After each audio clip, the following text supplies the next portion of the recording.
'di ba? Na ang Diyos po ay nag-iisang Diyos lang po at siya po ang nagmamay-ari ng mundo. Atin pong alalahanin 'yan mga kaibigan, na dito sa mundong ito, lahat ay belongs to God. We are all belongs to God mga kaibigan. Yun nga lang kung magpapasakop ka sa Kanya, tayo, sumunod ka.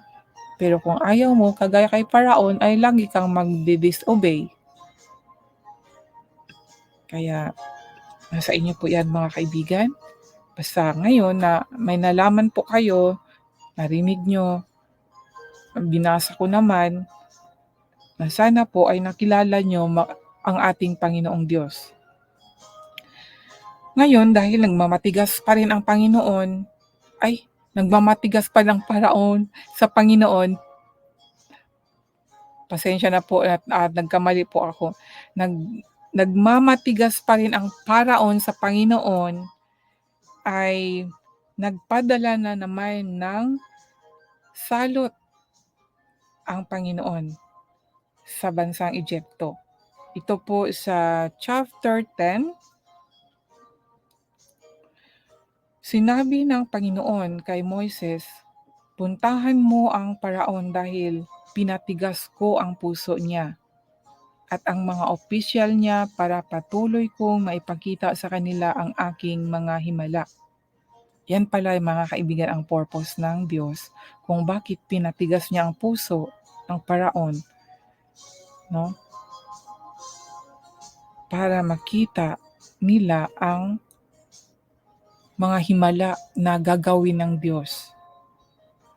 At para maikwento ninyo sa mga anak at apo ninyo kung paano ko pinarusahan ang mga Egyptyo at kung paano ako gumawa ng mga himala sa kanila. Sa ganitong paraan malalaman nilang ako ang Panginoon. Yan po mga kaibigan, ano? Kaya pumunta sina Moises at Aaron sa Paraon at sinabi sa kanya, "Ito ang sinabi ng Panginoon, ang Diyos ng mga Hebreo. Hanggang kailan ka pa ba magmamataas sa akin? Paalisin mo ang mamamayan ko para makasamba sila sa akin. Kung hindi mo sila paaalisin, magpapadala ako ng mga balang sa bansa mo bukas. Sa sobrang dami nila, hindi na makikita ang lupa. Kakainin nila ang mga pananim na hindi nasira sa pag-ulan ng yelo, maging ang lahat ng punong kahoy. Mapupuno ng balang ang iyong palasyo at ang mga bahay ng mga opisyal at mga mamamayan mo. Wala pang ganitong pangyayari sa kasaysayan ng Egypto mula nang dumating ang inyong mga ninuno hanggang ngayon." Nang masabi ito ni Moises, umalis na siya. Sinabi ng mga opisyal ng Paraon sa kanya, "Hanggang kailan niyo pa ba hahayaan ang kalamidad na ito sa pagparusa sa atin? Paalisin niyo na po ang mga Israelita para makasamba na sila sa Panginoon na kanilang Diyos. Hindi niyo ba naiisip na nasalanta na ang Egypto?" Kaya pinabalik sina Moises at Aaron sa Paraon. Sinabi ng Paraon sa kanila, "Maaari na kayong umalis para makasamba kayo sa Panginoon na inyong Diyos. Pero sabihin niyo sa akin kung sino ang isasama ninyo sa pag-alis." Sumagot si Moises, "Aalis kaming lahat, bata at matanda, dadalhin namin ang aming mga anak at mga hayop, dahil lahat kami ay magdaraos ng pista para sa Panginoon." So speaking of pista mga kaibigan, may pista sa panahon ni Moises, may pista, no, gaya ngayon na ano din 'yan sa mga tradition, ano. Meron ding mga pista-pista po. Pero dito po pista para sa Panginoon. Hindi po pista para sa mga rebulto o sa mga iba-ibang pangalan. Yan po ay karumal-dumal po sa harapan ng Diyos. Dahil siya lang po ang dapat pipistahan. Itong si Moises, sabi niya, magdaraos kami. Dahil lahat kami ay magdaraos ng pista. Magpista sila para sa Panginoon. Ngayon kung tayo ay meron tayong Diyos Panginoon, yung nag-iisang Diyos, itong Diyos na nandito, tapos magpipista po kayo. 'Di ba, kagaya sa aking karanasan nung sa Katolik pa ako, meron pong sa lugar namin na yung sa church, ang pangalan ng church ay Senior San Vicente Ferrer. Yun ata yun. Tapos pag nagpista, para po sa kanya ang kahulugan. My God, oh God help me. Now I know the truth na hindi pala dapat yun. Ito ang sinabi ni Moises magdarao sila ng pista para sa Panginoon. Pero yung naranasan ko, umaattend ako ng pista at hindi lang yun pag minsan nag ano ba yun, sumusulong pa sa ibang mga baryo pag may mga pista-pista sa mga church nila. Hindi pala yun, ito yung parang ginaya mga kaibigan, pero hindi man yun Diyos mga kaibigan. Pista na para sa Panginoon, hindi man Diyos ang yang mga santos. Ang Diyos lang man dapat pipistahan natin. Kaya diyan sa gawain na yan, masasabi ko na hindi, hindi yan ang turo ni Moises. Hindi yan ayon sa Diyos. Kaya kasi ang pista ay para sa Panginoon eh. So, sana may natutunan po tayo dito. Karumal-dumal po ang magpista. Parang dito din sa lugar kung saan po ako nagpipista din po sila kasi pista yun, Matsuri eh. Pero hindi man sila Christian at yun, nagpipista din sila yung meron din silang iba yung sa kanila eh. Meron ding mga larawan pero meron ding iba na tradisyon. Iba-ibang klase po mga kaibigan. Sa atin naman, parang the same style sa lalo na sa Katolik. Pero ang sa Katolik, ang kanilang pinoprosesyon ay yung sa mga larawan ng mga santos o iba-iba pa. Masasabi ko na tradition, hindi siya ang turo ng Diyos, kundi tradisyon ng tao. At sabi dito sa verse 10 ng chapter 10, sinabi ng paraon na may pang-iinsulto, sana'y samahan kayo ng Panginoon kung palalakarin ko kayo at ang pamilya ninyo. Malinaw na masama ang intensyon ninyo dahil tatakas kayo. Hindi ako papayag, ang mga lalaki lang ang aalis para sumamba sa Panginoon kung iyan ang gusto ninyo. At pinalaya sina Moises at Aaron sa harapan ng paraon.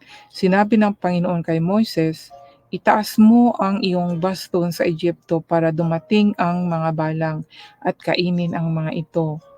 Ng mga ito ang mga naiwang pananim na hindi nasira ng umulan ng yelo. Kaya itinaas ni Moises ang kanyang baston at nagpadala ang Panginoon ng hangin mula sa silangan buong araw at gabi. Kinaumagahan, nagdala ang hangin ng napakaraniwang balang at dumagsa ito sa buong Egypto.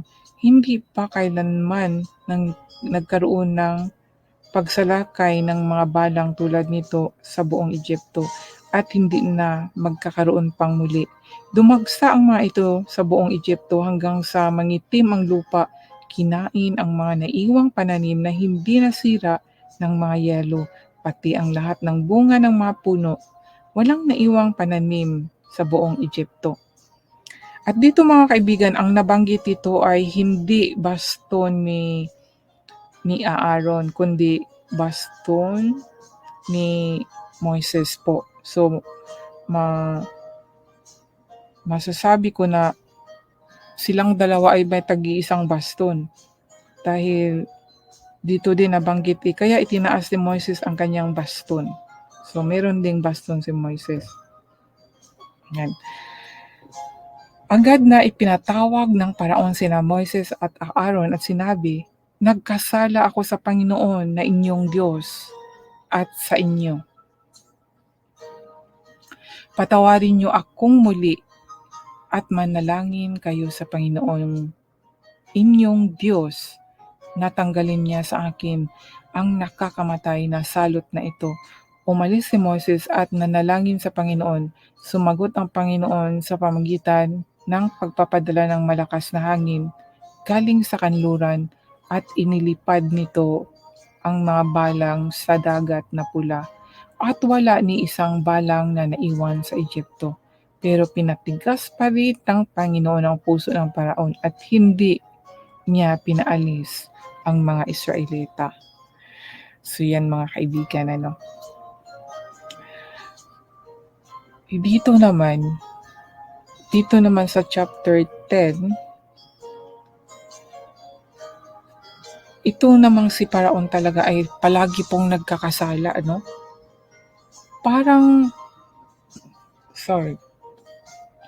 Parang yung tao na laging humihingi, kahit sa ngayon, sa atin, laging humihingi ng tawad, ngunit laging gumagawa ng kasalanan. Para siyang si Parao. Parang ugaling Parao. Hindi taos puso ang paghingi ng tawad. Wala siyang takot sa Diyos. Parang si Parao. 'Di ba, hindi niyo po ba kung kayo po, halimbawa, humihingi na kayo ng tawad sa Panginoon, Lord, patawarin mo ako. Ito, nangangalunya ako, hindi na po ako gagawa. Pero, gumagawa pa rin. Kung ano yung hinihingi na patawad, kung ano yung kasalanan na yun, ay ginagawa pa rin. So, masasabi ko na mababaw lang yung paghihingi ng tawad, paghingi ng sorry. Hindi yun from the heart. Kasi kung from the heart, mga kaibigan, ang paghingi ng tawad ay talagang yung totoong pagsisisi. Umiiyak ka Nagkakaroon ka ng hiya sa Diyos sa mga ginagawa mo. At tiyak pag totoo ang pagsisisi mo, hindi mo na magagawa ang muli. At syempre, may patnubay sa pamagitan ng Holy Spirit. Kaya nga pag born again na tayo, totoong born again in Spirit, mga kaibigan, masasabi ko talaga na we have the Holy Spirit. Meron na tayong Holy Spirit sa ating buhay, sa ating katawan. Pag totoo po yung pagsisisi natin. Siya mananahan po, mayroon po talagang mananahan sa atin. The Holy Spirit will dwell in us, in our body. That is the true born again people, born again child of God. Meron po talagang ganyan. Hindi po yan, mga kaibigan, yung bang kailangan marinig mo lang at okay na. Kailangan mag-work po yan sa buhay natin. Kailangan natin ang filled with the Holy Spirit. Kailangan the Holy Spirit will dwell us. Kailangan ang Holy Spirit tatahan sa ating katawan. Hindi lang po outside. In us po. Sa loob po natin. Kailangan po natin, mga kaibigan. Itong soul natin, kailangan po magkaroon talaga ng renewal, our spirit, our soul, totoong magkaroon ng connection sa Diyos. Kasi ito pong nasa loob natin, yan po ang nanggangailangan ng connection po sa Panginoong Diyos natin. Lalo na ngayon, spirit things na po Hindi na po sa kagaya dito sa Old Testament kung paano nakipag-usap ang Diyos ay maririnig o hindi. Inside us, mga kaibigan. And then, pag nasa atin na yun, makikita na natin na there is something, even dito pa lang sa mundo, kahit na tayo, normal tayong tao, pero meron tayong connection sa Diyos, ma-feel talaga natin na yung spiritual realm na sinasabi, hindi man tayo yung talagang expert or very higher, pero kahit na baby ka pa lang, basta naging born again ka in spirit,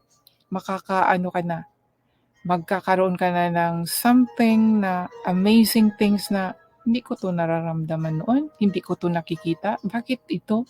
Marami ka ng mga matutuklasan na bago po. At doon po masasabi mo talagang God is real and He is truly alive and He is truly connect, yung bang nakikipag-connect talaga sa atin.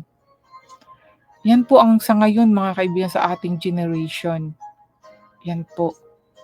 Kaya nga if we worship, sinabi nga if we worship God, we should worship Him in spirit and in truth. Hindi lang po yung magwo-worship tayo tapos ang ating mind is nasa another world, no? Another place, another ano, dapat focus on God.